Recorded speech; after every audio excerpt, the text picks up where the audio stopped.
sangkalah baik-baik. Sakaria, Tuhan mengingat Anda. Dan Berekia, Tuhan memberkati kita dan hidup tepat pada waktu.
Bapak Ibu Saudara yang ada di rumah masing-masing, biarlah saat ini kita akan bersama-sama datang kepada Tuhan.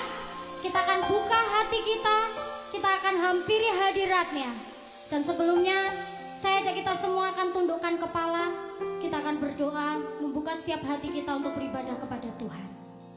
Tuhan, kami mengucap syukur dalam keadaan Engkau selalu baik bagi kami. Oleh sebab itu biarlah hati kami senantiasa melimpah dengan puji-pujian. Karena Engkau Allah yang layak dipuji. Engkau Allah yang layak menerima segala penyembahan kami. Saat ini Tuhan, kami datang ke hadirat-Mu dengan segala keberadaan kami. Kami memberikan hati kami yang terbaik untuk kami persembahkan kepadamu melalui ibadah saat ini Tuhan. Jamah setiap kami, lawat setiap kami, dimanapun kami berada, kami percaya Engkau hadir buat setiap kami semua. Hanya di dalam nama Tuhan Yesus Kristus kami buka ibadah kami. Haleluya, amin. Sama-sama katakan, Yesus, Engkau sungguh baik. Yesus, namamu yang terindah. Terima kasih Tuhan.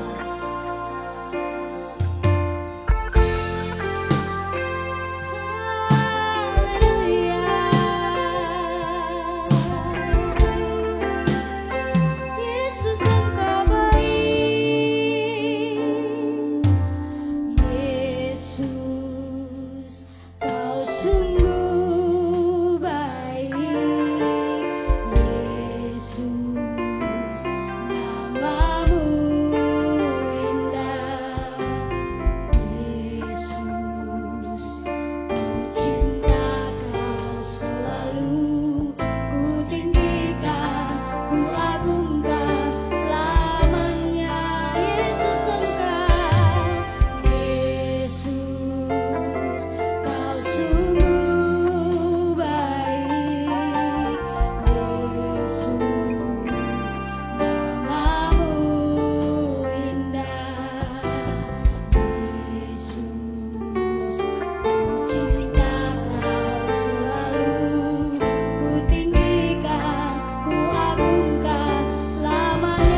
kami saat ini Tuhan.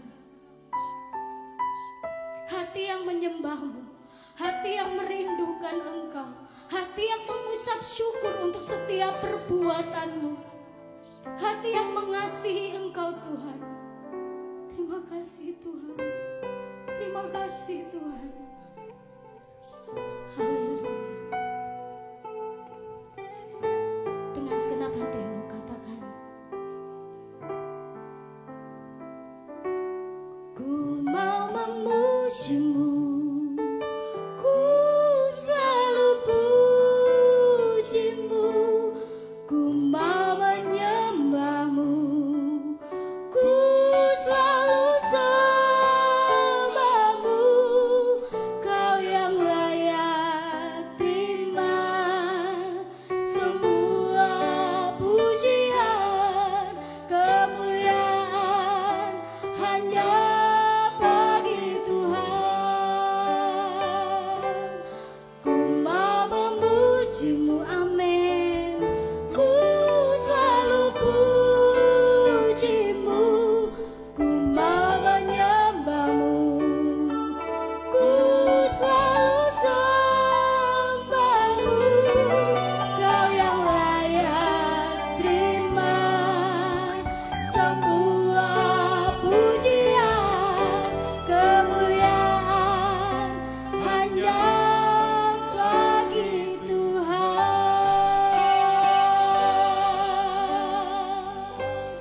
Kami siap memuji dan memuliakan Engkau Tuhan. Kami siap beribadah kepadamu. Hanya di dalam nama Tuhan Yesus Kristus kami sudah berdoa dan mengucap syukur. Haleluya.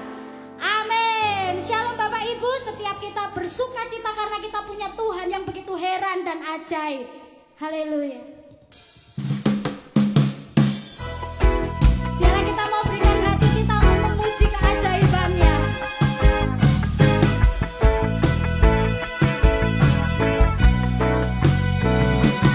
Aku heran, Dia ajaib, Dia melakukan perkara yang besar. Aku heran, amin.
kehidupan setiap kita.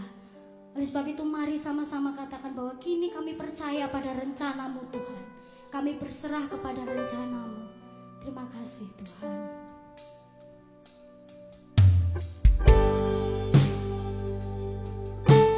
Bapa, Engkau mengenal kami lebih dari siapapun.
kasih Tuhan kesempatan yang indah pada hari ini. Setelah kami memuji membesarkan nama-Mu, kami percaya Tuhan hadir bersama dengan kami berjumpa lagi dengan kebenaran, kasih dan kuasa-Mu. Urapi kami lebih lagi untuk mendengar kebenaran firman-Mu, sehingga kebenaran ini boleh berkarya, bekerja dalam kehidupan kami menjadi yang lebih baik di dalam kehidupan perjalanan waktu-waktu kami yang kami jalani. Terima kasih Tuhan, kami menyerahkan di dalam nama Tuhan kami Yesus Kristus. Haleluya. Amin. Puji Tuhan, salam. Tuhan memberkati kita bersama-sama. Salam sejahtera dan sehat selalu keadaan kita bersama-sama. Baiklah, setelah kita memuji membesarkan nama Tuhan, kita akan belajar kebenaran firman Tuhan.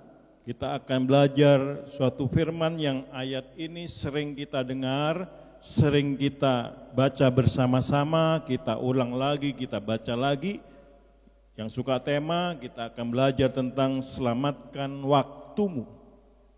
Saudara yang kasih Tuhan, di hari-hari ini, di tengah-tengah pandemi yang sedang kita jalani bersama-sama, waktu yang ada pada kita untuk mengerjakan berbagai hal, kelihatannya tidak semudah yang dulu lagi. Tapi percayalah bahwa itu justru melatih kita menggunakan waktu-waktu yang ada dalam perjalanan hidup kita gunakan lebih baik. Kalau kita melihat di dalam 2 Timotius 3 ayat 1 dan 9 yang menceritakan tentang keadaan akhir zaman, menjelaskan kepada kita ayat ini bahwa keadaan lebih buruk akan menyusul apabila zaman akhir mendekat. Kejahatan mulai matang telah bekerja. Sehingga dikatakan dalam ayat ini masa yang sukar akan datang. Artinya sukar untuk hidup di dalam kebenaran Allah di zaman itu, di zaman ini. Di antaranya disebutkan ada penfitnah. Penfitnah itu mereka berkata-kata tanpa perasaan hormat mengenai Allah dan sesama. Kemudian dikatakan lagi tidak peduli sama agama. Kita semua menganut agama. Tapi kita lebih mengutamakan kasih pada diri sendiri daripada kepada sesama. Terus tidak suka yang baik. Jadi kalau kita pelajari ternyata inilah yang menyebabkan di akhir zaman masa-masa yang sukar. Dan apabila kita membaca ini di kondisi yang sedang kita hadapi dan jalani hari ini, hal-hal seperti itu sedang kita hadapi di depan mata kita sendiri. Jadi mari kita dengan bijaksana, kita dengan arif menjalani hidup ini menggunakan waktu-waktu yang ada dengan lebih baik. Kita akan membaca di dalam Efesus pasal 5 ayat 15 sampai ayat yang ke-16. Saya akan bacakan Efesus pasal 5 ayat 15 sampai ayat 16, demikian bunyi firman Tuhan. Karena itu, perhatikanlah dengan seksama bagaimana kamu hidup. Janganlah seperti orang bebal, tetapi seperti orang arif, dan pergunakanlah waktu yang ada, karena hari-hari ini adalah jahat. Jadi kita harus bijaksana menjalani hidup ini. Arif dan bijaksana, menggunakan waktu yang ada. Karena hari-hari ini jahat. Dalam 2 Timotius 3, masa yang sukar. Efesus 5 ayat 15 sampai 16 menjelaskan kepada saya dan saudara mempergunakan dan menyelamatkan waktu. Itu artinya menghindari kerugian. Jadi ketika saya dan saudara menggunakan waktu, menyelamatkan waktu yang ada, waktu saya dan saudara, waktu yang sedang kita jalani dalam kehidupan ini, itu artinya menghindari kerugian. Saya dan saudara menghindari kerugian. Meskipun Tuhan itu dapat menyelamatkan, meskipun Tuhan itu dapat memperbaiki kita oleh anugerah dan kasih-Nya, tetapi mari kita lihat, pergunakan waktu kita, selamatkan waktu kita, menghindari kerugian yang akan menimpa saya dan sesama kita. Jadi kalau kedapatan kita mulai terjatuh, segeralah bangkit, bertobat, dan perhatikan kesalahan kita, terus maju bersama dengan Tuhan. Saudara yang kasih Tuhan, menurut saya pribadi, ketakutan, kejenuhan, bahkan kekalahan itu biasa. Tetapi yang luar biasa adalah kita tetap melanjutkan perjalanan hidup saya, hidup kita semuanya dengan kekuatan baru. Itu yang luar biasa.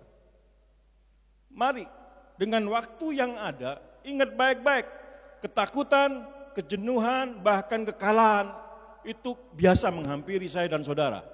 Tapi yang luar biasa, kalau saya dan saudara melanjutkan perjalanan ini, perjalanan hidup ini, perjalanan waktu-waktu kita dengan kekuatan baru bersama dengan Tuhan. Sebab itu, gunakan waktu, selamatkan waktu kita. Pergunakan waktu yang ada karena hari-hari ini adalah jahat, ayat 16. Pergunakan waktu yang ada. Itu juga bisa diartikan tebuslah. Tebuslah waktumu. Artinya apa? Saya dan saudara dipanggil untuk membebaskan, untuk memerdekakan waktu kita. Sekali lagi, tebuslah waktu berarti kita dipanggil untuk membebaskan, untuk memerdekakan dari satu, aktivitas kita yang tidak penting. Dua, dosa. Sehingga kita dapat menggunakan waktu dengan bijaksana. Saya ulangi lagi, saudara yang kasih Tuhan, saudara-saudara yang ada di rumah semuanya, pergunakan waktu yang ada, bisa diartikan juga tebuslah waktu. Tebuslah waktu, menebus waktu, dipanggil untuk membebaskan, untuk memerdekakan dari aktivitas yang tidak penting. Yang kedua, dosa. Sebab itu hari ini kita belajar lebih dalam lagi,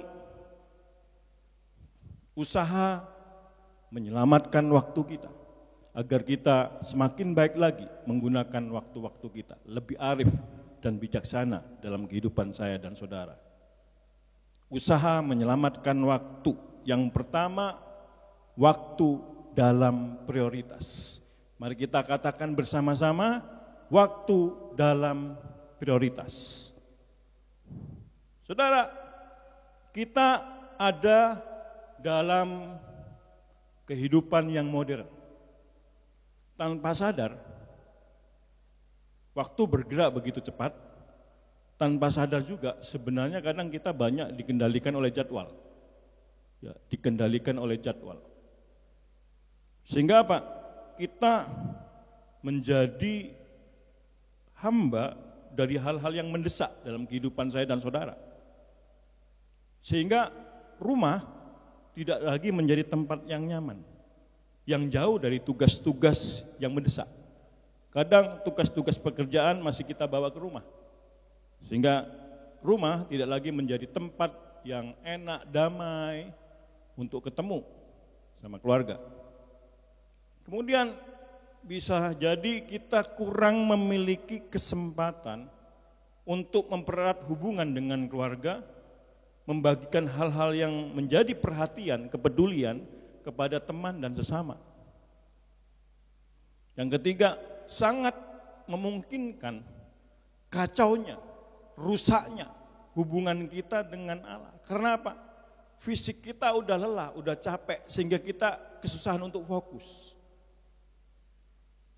Mungkin hal-hal ini di kondisi pandemi seperti ini, Tuhan latih kita untuk kembali menemukan waktu kita dalam prioritas yang seperti ini. Ini baik. Jadi segala sesuatu itu kalau kita evaluasi, segala sesuatu itu kita harus lihat dengan sesuatu yang positif, itu baik bagi kita bersama-sama. Jika kita hubungkan dengan menggunakan waktu lebih baik, itu bagus. Pertanyaannya begini, saudara. Bagaimana kita menggunakan waktu kita dengan baik? Apakah saya dan saudara sudah menggunakan waktu kita dengan baik?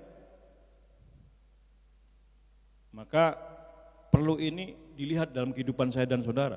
Maka munculkanlah pertanyaan dalam diri saya dan saudara agar kita tahu jawabannya untuk saya dan saudara. Apa pertanyaannya? Kemana perginya waktu kita? Kemana perginya waktu kita? Itu bisa dilihat apa tujuan hidup saya dan saudara. Apa tujuan hidupmu? Terus yang kedua, kemana kita pergi ketika berusaha menempati jadwal? Dirangkum dalam suatu pertanyaan besar, kemana perginya waktu kita? Saudara, hal yang sering terjadi adalah seperti ini. Kita sering mengerjakan hal-hal yang seharusnya tidak kita kerjakan. Justru kita mengerjakan hal-hal yang seharusnya tidak kita kerjakan dan melantarkan hal-hal yang seharusnya kita kerjakan. Nah, ini akan membawa hidup saya dan saudara kepada apa yang namanya kemalasan. Sehingga waktu yang ada tidak bisa kita gunakan dengan baik.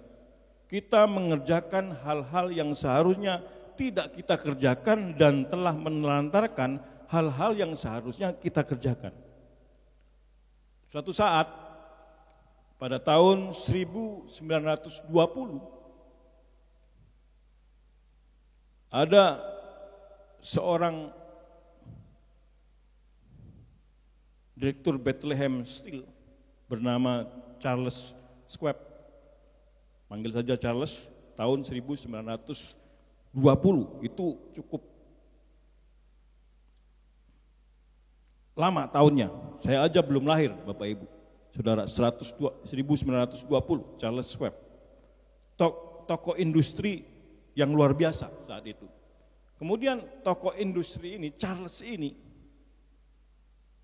bertanya pada seorang yang bernama E.V. Lee, seorang konsultan manajemen.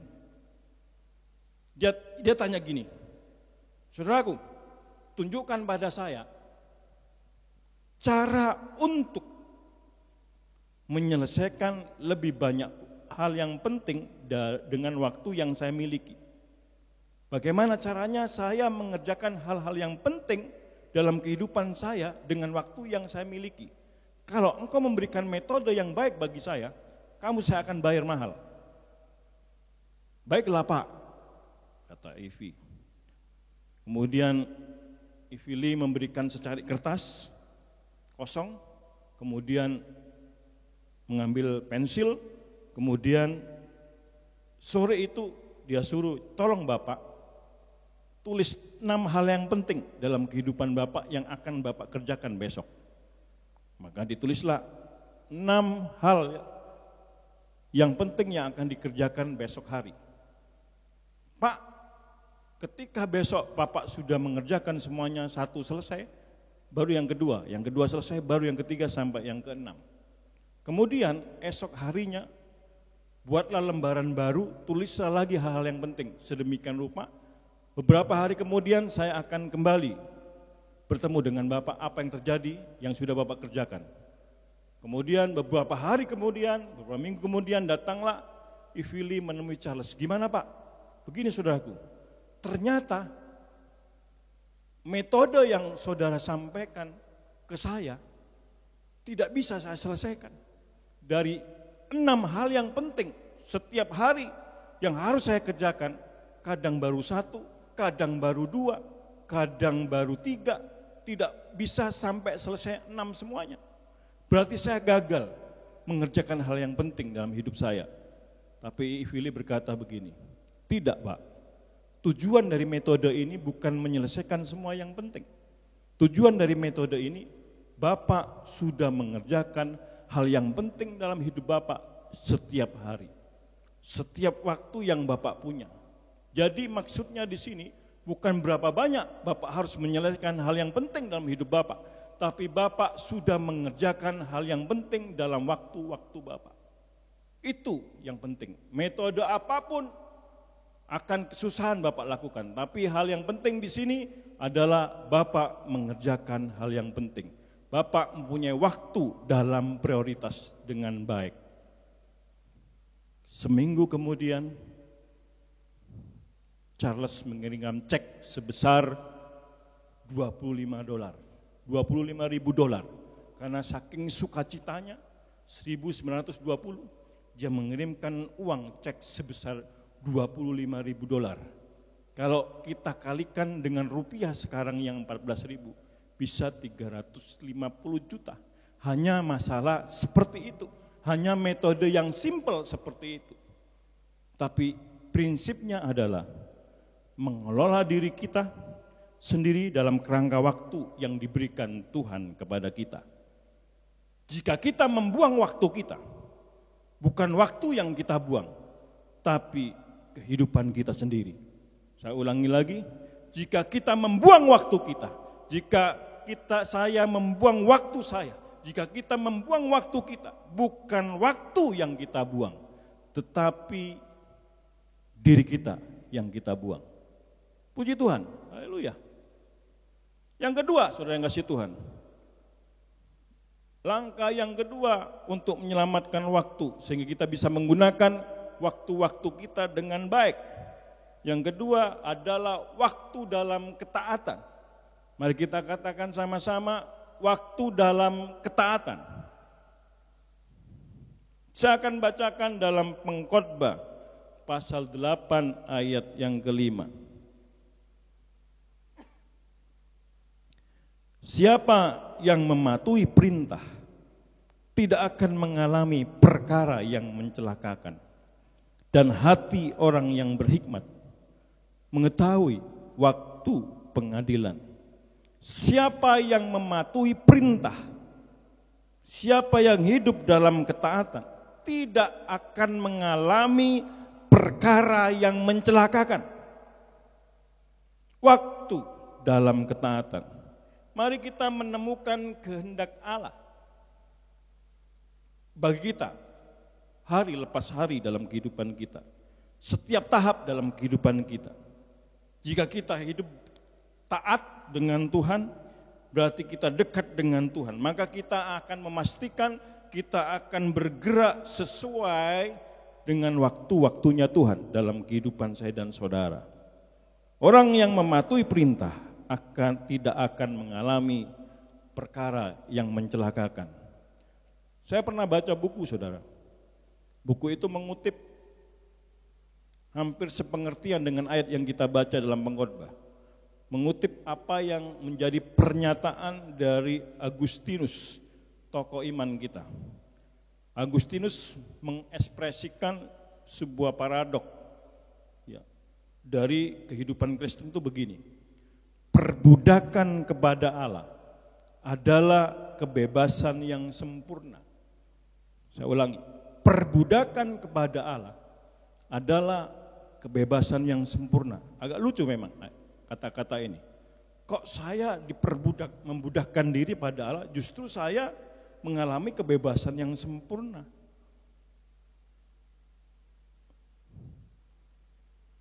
Atau dengan kata lain, lebih mudah dimengerti, komitmen pada kehendak Allah memberikan kebebasan untuk menjadi pribadi yang indah. Dengan bahasa lain, dengan kata lain, komitmen pada kehendak Allah memberikan kebebasan untuk menjadi pribadi yang indah. Maksud dari pernyataan ini adalah sesuai dengan ayat dalam Pengkhotbah tadi. Saya gambarkan seperti ini. Ada seorang yang sedang menciptakan mobil. Mobil itu seumpamanya seperti ini, mobilnya hitam. Mobil ini diciptakan, dibuat untuk berjalan di jalan raya yang sudah disiapkan. Mau tujuannya kemanapun, disiapkan untuk berjalan di jalan raya. Jalan raya itu ada lajur kanan, ada lajur kiri. Maka mobil itu diletakkan di jalurnya, yaitu di jalan raya. Kemana dia mau pergi, maka dengan kecepatan yang maksimal, dia akan sampai di tujuan sesuai dengan waktunya. Itulah kebebasan mobil itu diciptakan.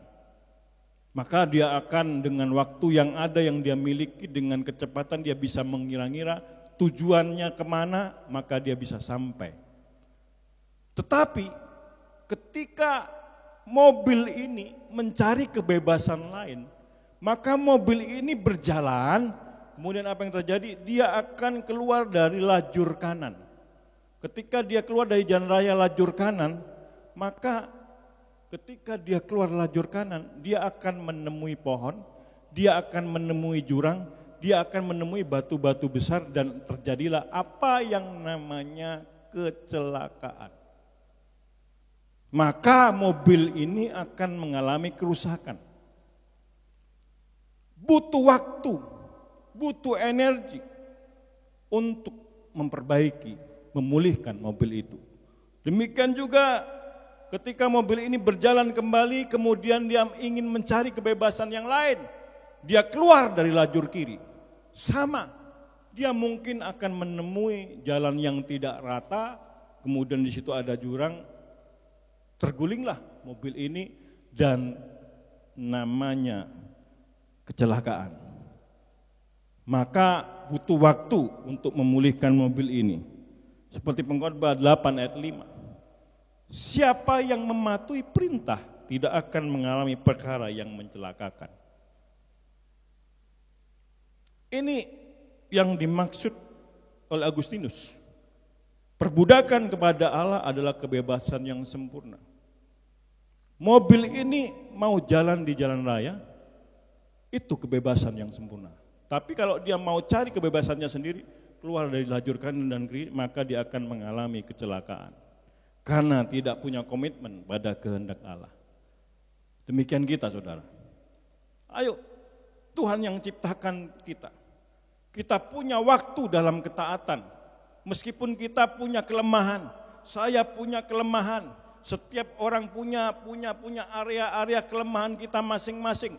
Tapi percayalah, Tuhan yang Maha Kasih, Maha Pemurah, Dia akan memberikan kekuatan, memampukan apa yang tidak mampu kita lakukan. Sehingga kita tetap di dalam jalurnya Tuhan. Tidak keluar jalur kanan, kasihlah Tuhan Allahmu dengan segenap hatimu. Tidak keluar dari jalur kiri, kasihlah sesama manusia seperti dirimu sendiri. Mari kita belajar bersama-sama. Waktu dalam ketaatan, itu penting, saudara.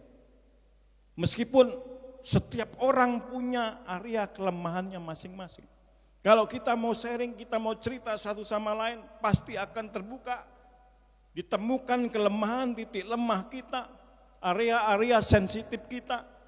Setiap orang punya itu dan seringkali kita jatuh di kelemahan itu. Tapi Tuhan tahu, makanya Dia selamatin kita.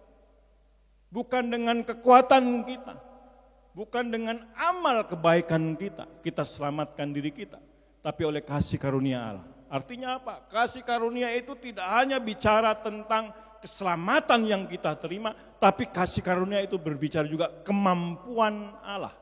Ketika kita tinggal dalam kasih karunia, bukan keselamatan saja yang kita terima, tapi kemampuan Allah. Apa itu? Kemampuan Allah bekerja pada diri kita, sehingga ketika kita tidak mampu melakukan, Tuhan mampukan saya dan saudara. Dulu saya sulit untuk mengampuni. Dulu saya pendendam, saya gampang pahit hati ketika disakiti oleh orang-orang terdekat dengan saya. Tapi hari ini saya bisa mengampuni.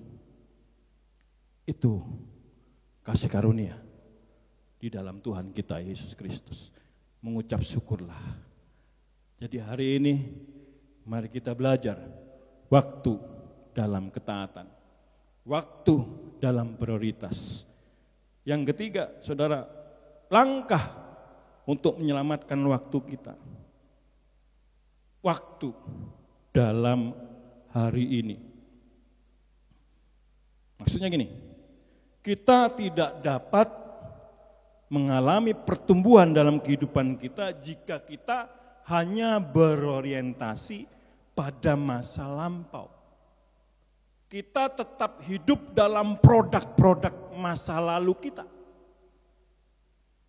Kita sudah menjejakkan kaki di masa sekarang, pikiran kita, hati kita, sikap kita dipengaruhi masa lalu kita, produk-produk masa lalu kita.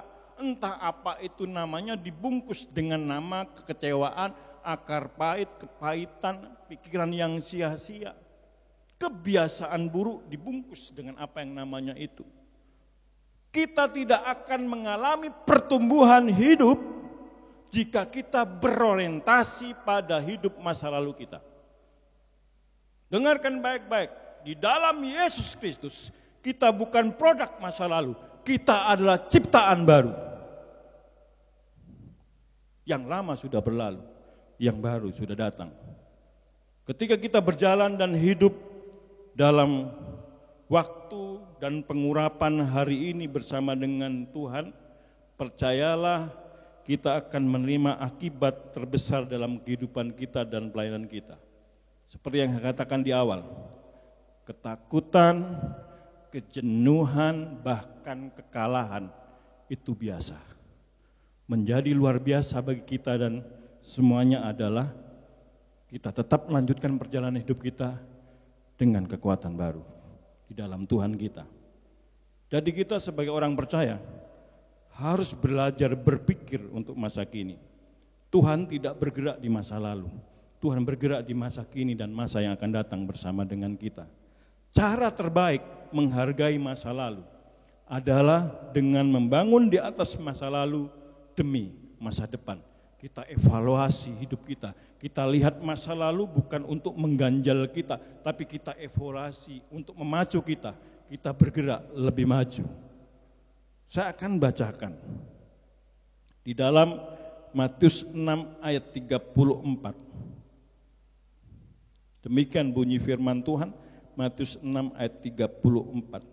Sebab itu janganlah kamu khawatir akan hari esok, karena hari esok mempunyai kesusahannya sendiri.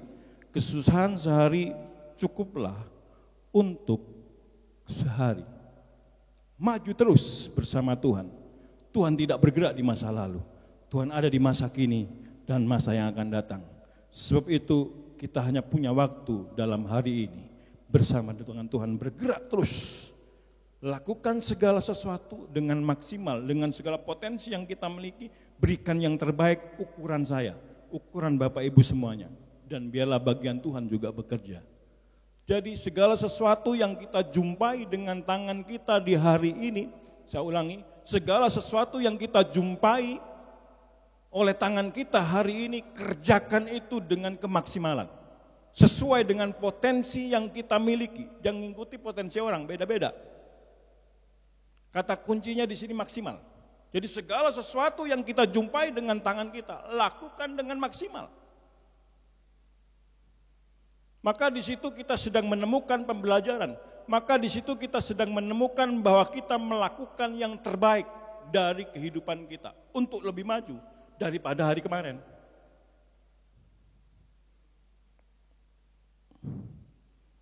Saudara, dulu waktu saya masih kecil, masih imut-imut, saya adalah orang yang tidak percaya diri. Saya orang yang suka menyembunyikan diri. Saya orang yang takut dengan apa yang namanya di umum atau di formal begitu. Saya ada ketakutan saya adalah Kalau saya tampil baik, oke. Tapi kalau orang tidak menyukai tampilan saya, maka orang akan menyanyikan saya dengan hal-hal yang perkataan yang tidak baik. Maka itu akan melukai saya. Daripada saya terluka, lebih baik jangan. Karena cukup luka yang saya hadapi, cukup segitu, jangan ditambahin. Akhirnya apa? Saya hidup dengan produk masa lalu saya, semakin tahun tetap dalam kondisi yang seperti itu. Jadi ada trauma dalam tanda kutip takut salah. Saudara pasti setuju dengan saya bahwa selalu ada berkat dalam mencoba, jika itu dalam keadaan positif ya, benar. Selalu ada berkat dalam mencoba. Tidak ada kamus itu dalam kehidupan saya saat itu. Tetapi ketika saya mengalami Yesus, saya berpikir, saya udah lahir baru, saya ciptaan baru, hati saya diperbaharui, pikiran saya diperbaharui. Saya harus maksimal mengerjakan segala sesuatu. Dulu kalau maunya bestonan anak muda, saya harus datang.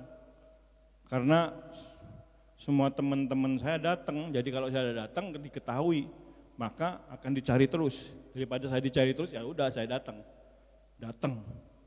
Biasanya setelah memuji Tuhan, ada firman, terus makan-makan sebentar, terus kumpul lagi, kemudian doa lagi. Nah, ini tiba pada doa syafaat, biasanya digilir. Maka yang saya lakukan, tiba giliran saya tidak datang persekutuan itu. Atau pas saya datang, tiba-tiba ada doa syafaat yang mendadak ditunjuk ke saya, repot. Pernah nunjuk ke saya tidak berdoa, tapi saya ke kamar kecil. Saya tunggu sampai selesai, sampai bingung mereka, kelihatan udah rame lagi, berarti udah selesai. Maka saya keluar. Kondisinya seperti itu. Bertahun-tahun. Saya tidak menemukan saya punya potensi apa. Tapi ketika saya mengalami Yesus, saya berubah. Bahwa saya percaya dalam diri saya ada potensi yang luar biasa. Setiap orang itu Tuhan tanamkan potensi. Saya harus cari. Maka saya mencoba berbagai hal. Sampai pada titik saya menemukan potensi saya yang paling terbaik. Karena saya melakukan banyak hal itu dengan maksimal. Jadi saya bisa melihat bahwa saya yang paling maksimal itu di mana. Saya yang paling profesional itu di mana. Dan ketika saya temukan, disitulah Tuhan angkat saya melalui apa yang sederhana dianggap, tapi lama-lama dari yang sederhana itu menjadi luar biasa.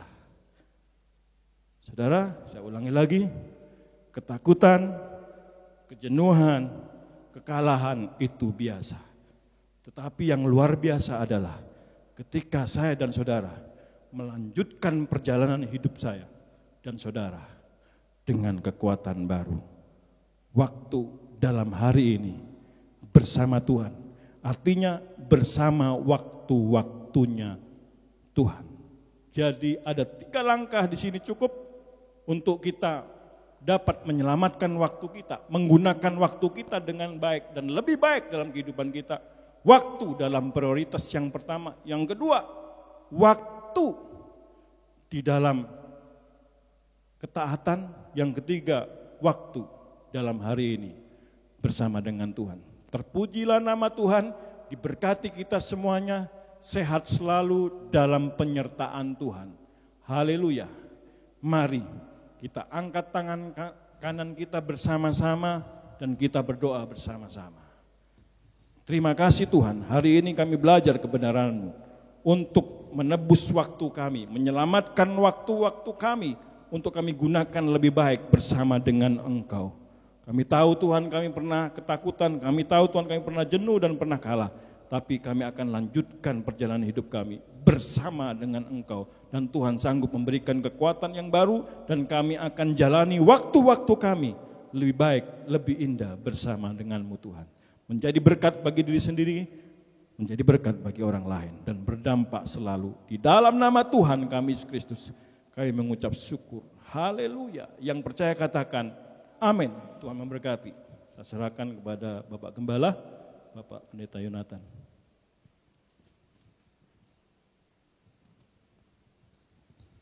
Puji Tuhan, sidang jemaat diberkati dan kasih Tuhan, kita sudah menerima kebenaran firman Tuhan yang mendidik kita untuk kita boleh menggunakan waktu-waktu kita dengan bijaksana. Oleh sebab itu, sebentar nanti kita mengakhiri ibadah online ini, tapi saya patut ingatkan bahwa hari ini tanggal 14 Juni tahun 2020, Gereja GBI Seputon sudah memulai kebaktian dalam era new normal. Oleh karena itu, Anda bisa juga hadir dalam acara ibadah new normal di GBI Sepunton setiap hari Minggu jam 6, jam 9 maupun jam 5 sore. Dan kita nanti akan menerapkan protokol kesehatan yang cukup ketat sesuai dengan anjuran pemerintah. Oleh sebab itu juga bagi mereka yang anak-anak di bawah usia 12 tahun dan juga bagi lansia yang usianya di atas 65 tahun dan juga bagi sidang jemaat yang memiliki gangguan kesehatan, misalnya tidak sehat atau mungkin punya penyakit bawaan seperti diabetes, jantung atau darah tinggi, sangat dianjurkan untuk bisa mengikuti ibadah online ini dari rumah masing-masing, saudara. Dan jangan khawatir, ibadah online kita akan terus ada sampai Tuhan Yesus datang kembali yang kedua kalinya. Puji Tuhan, saudara. Oleh karena itu, mari kita akhiri ibadah kita pada saat ini dalam doa. Mari kita berdoa bersama-sama dan kita mengucap syukur kepada Tuhan. Kami mengucap syukur kepadamu ya Tuhan, untuk kasih dan rahmat-Mu yang begitu limpah yang Kau berikan kepada kami semua. Baik melalui pujian penyembahan, baik melalui firman Tuhan yang kami dapatkan, sehingga kami boleh dikuatkan dan dituntun melalui kebenaran firman-Mu ini, sehingga kami boleh semakin hari semakin indah dan bijaksana di hadapan-Mu. Terima kasih ya Bapa. Berkatilah Tuhan untuk hari ini ibadah secara new normal sudah mulai berlangsung. Kiranya Tuhan jagai, Tuhan lindungi, semuanya boleh berjalan dengan lancar tanpa kurang satu apapun juga. Dan nama Tuhan sendiri yang dipermuliakan dan diagungkan. Tuhan Yesus, kami bersyukur untuk aparat pemerintahan dari presiden hingga yang paling rendah. Tuhan sudah memberikan kepada mereka hikmat dan kami percaya Tuhan akan terus tuntun mereka untuk membawa negeri kami tercinta Indonesia kepada keadaan yang lebih baik di hari-hari yang akan datang. Oleh sebab itu juga kami berdoa memberkati sidang jemaat-Mu satu persatu. Kuatkan iman mereka, teguhkan hati mereka, berikan kesehatan kepada tubuh mereka, dan lindungi jagai mereka dengan kuasa darah Tuhan Yesus Kristus. Pertolongan dan perlindungan Allah ada dalam kehidupan setiap jemaat-Mu satu persatu. Dan Tuhan memberkati yang bekerja, yang berusaha, yang sekolah, yang kuliah. Kami serahkan dalam tamu satu persatu. Tuhan Yesus yang akan membawa berhasil dan beruntung apapun yang mereka kerjakan dan apapun yang mereka lakukan. Berkati tiap rumah tangga dan keluarga kami, baik suami, istri, orang tua, anak-anak. Ikat dengan tali cinta kasih-Mu ya Tuhan. Biarlah hadirat dan kemuliaan Allah selalu ada di dalam rumah kami. Terima kasih ya Bapa. Dan sebentar kami hendak mengakhiri ibadah ini. Mari kita menerima berkat ini bersama-sama. Biarlah berkat rahmat-Allah Bapa, cinta kasih kemurahan Tuhan Yesus Kristus, serta persekutuan dari Roh Kudus menyertai sidang jemaat sekalian mulai saat ini sampai Maranatha Tuhan Yesus Kristus datang kembali yang kedua kalinya. Di dalam nama Tuhan Yesus Kristus kami mengucap syukur. Kami berdoa.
Tuhan memberkati kita semua.